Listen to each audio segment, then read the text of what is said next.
Well, welcome, I'm Tad Inoue, and today we turn to Enoch, 1 Enoch chapters 4 and 5, two short chapters that say more than their length would suggest. In the larger structure of the Book of the Watchers, these verses are easily overlooked. They follow the corruption of the angels, but come just before the flood narrative begins. But these chapters hold the moral weight of the whole early Enoch tradition. They're not myth, not legend, not apocalyptic drama. They are ethical reflection. They are wisdom wrapped in the language of observation and creation. The chapter begins with trees, then rivers, then stars. All of creation, Enoch says, continues in obedience. Trees produce fruit at the appointed time. Rivers flow where they are told to flow. The stars do not break their paths. They do not fall out of line. The rebuke is quiet, but it is sharp. All of the creation still obeys. Only humanity forgets. The wording is simple. Observe. Watch the world. Notice how it functions. The implication is that creation itself is the first witness, not of sin, but of righteousness. The world was made with an order. Trees know it, rivers keep it, stars reflect it. The real question is whether we will rejoin it. This is not a minor theme. It is central to the Enochic worldview. Sin is not random rebellion. It is a break in the cosmic harmony. It is disorder. The sin of the angels was not only a failure of heaven, but a disturbance that corrupted the earth. And now Enoch turns the focus from the heavens to humanity. And are we more faithful than the stars? This entire passage is rooted in the Jewish wisdom tradition, like Proverbs. It assumes that the world is morally structured, not neutral, not chaotic. In Proverbs, the wise person aligns themselves with creation. In Enoch, that same principle is lifted to cosmic scale. Proverbs says, quote, "By wisdom the Lord laid the earth's foundations, and by understanding he sets the heavens in place," unquote. Enoch assumes this to be true. He sees creation as functioning by divine decree. The wise recognize that. The righteous walk in it. The fool ignores it. Enoch's wisdom is also covenantal. It doesn't reject the Torah. It anticipates it. What we find here is the same binary we find in Deuteronomy. Blessing and curse, life and death, order and exile. But now that structure is applied not just to Israel, but to the whole human race. The pattern of the covenant is cosmic, not tribal. And creation itself is called to testify. Deuteronomy 30 says, quote, "I have set before you life and death, blessing and curse. Therefore choose life." The same voice is heard here in Enoch. And in Deuteronomy 32, the Song of Moses opens with, quote, "Give ear, O heavens, and I will speak, and let the earth hear the words of my mouth," unquote. Heaven and earth are summoned as witnesses. In Enoch, they are already testifying through trees, rivers, and stars. Their obedience becomes a mirror for our disobedience. Then the tone changes. Chapter 5 no longer addresses the fallen. It addresses the faithful. "Now I speak to you." It says, quote, "You righteous and wise," unquote.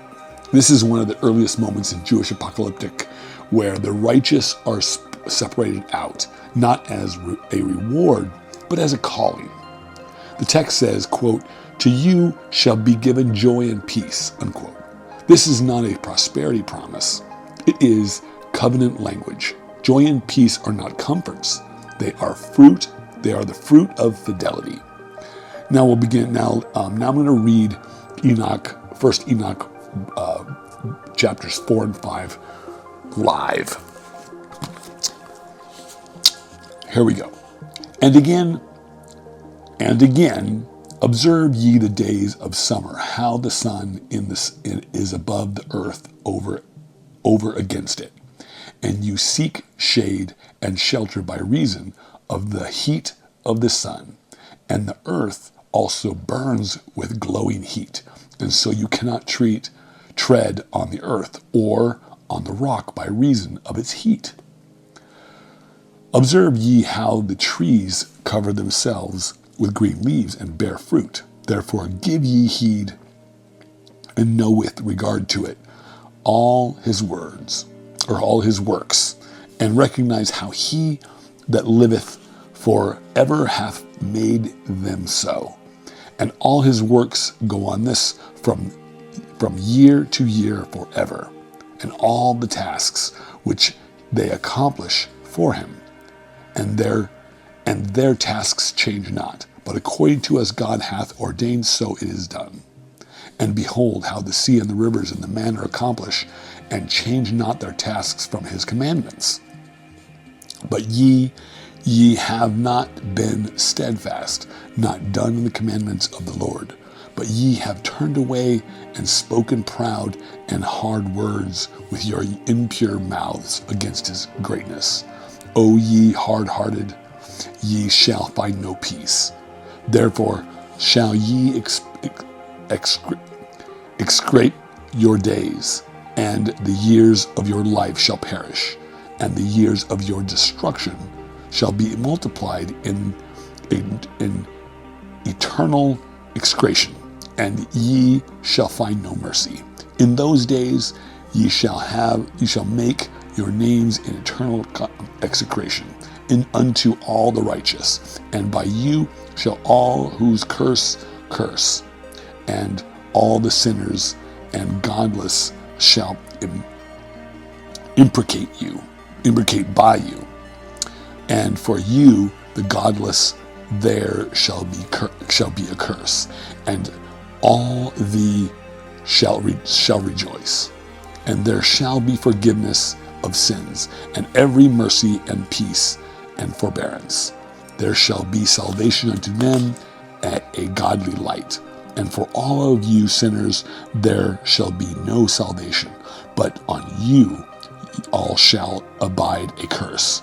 But for the elect there shall be light and joy and peace, and they shall inherit the earth. And then there shall be bestowed upon the elect wisdom, and they shall all live and never again sin, either through the ungodliness or through pride.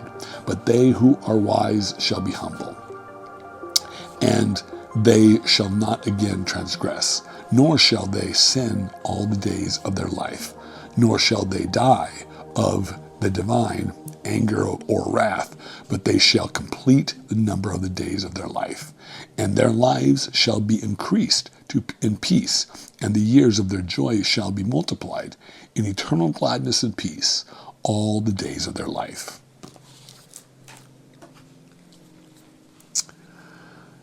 Now, that was 1 Enoch chapters 4 and 5. These chapters are more than moral instruction. They are a call to alignment, not just personal righteousness, but covenant loyalty. Righteousness in Enoch isn't just about private virtue.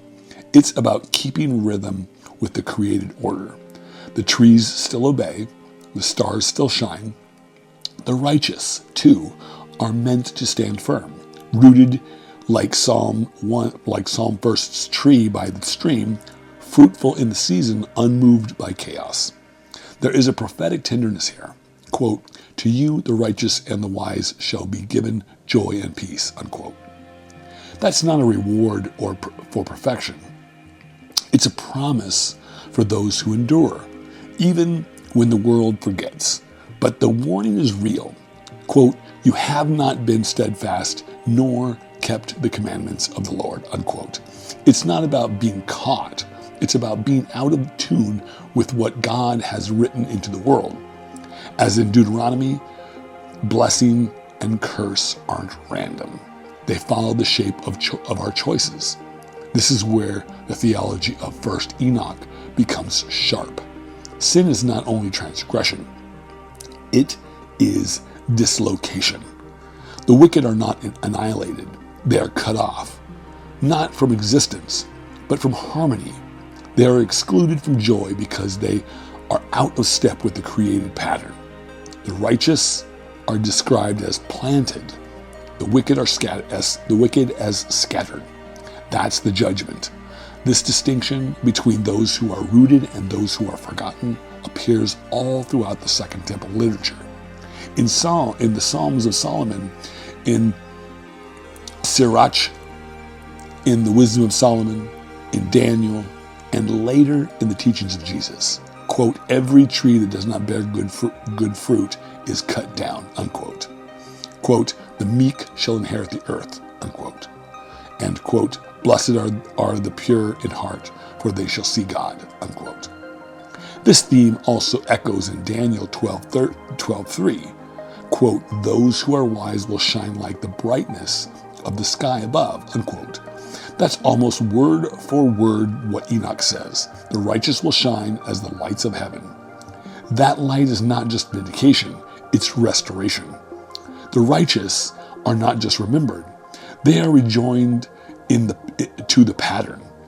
To shine is to be seen by heaven, to be regenerated, to be reintegrated into creation. The Second Temple worldview understood righteousness not as moralism, but as a kind of cosmic loyalty. Faithfulness wasn't just a personal achievement. It was a return to original design. You weren't just avoiding sin, you were stepping back into a rhythm that began at creation. That's why this passage speaks in terms of trees, rivers, and stars. The imagery is more than a metaphor. It's the operating system. Trees are obedient. Rivers follow their boundaries. Stars shine in sequence. The righteous are meant to lift that same order. The righteous are meant to fit that same order. Righteousness is not performance. It's pattern recognition. This is why the judgment isn't described in terms of fire or destruction. Not here. Instead, the unrighteous are simply not counted. They are not planted. They are not remembered. They are not in the book of life. Their words are proud. Their actions are harsh. And they remove themselves from the community of the obedient. That removal is the judgment. Enoch 4 and 5 reveals that the earliest apocalyptic hope was not about escape, but about a realignment. The faithful don't leave the earth, they restore it. They don't wait for destruction, they live in defiance of it by walking in wisdom.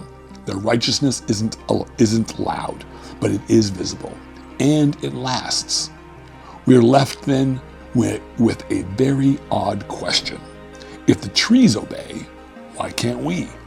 If the stars follow their paths, why do we fight ours?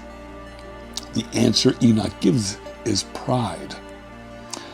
But not pride as emotion, but pride as orientation. The refusal to take your place, the insistence on being the exception, but the invitation remains open. The righteous are still being planted. The stars are still shining. The rivers are still running. And wisdom, as Proverbs says, still calls out in the streets. Well, thank you for joining me for this deep dive into 1 Enoch chapters 4 and 5. Every study and every story here is a part of Mustard Seed Ministries. If this journey speaks to you, to your heart, you can help support the documentaries and podcasts through Patreon. The link is in the description below. If something in this reflection challenged you or encouraged you, share it with a friend, leave a note, or carry its rhythm into your week ahead. And we'll see you in the next chapter soon.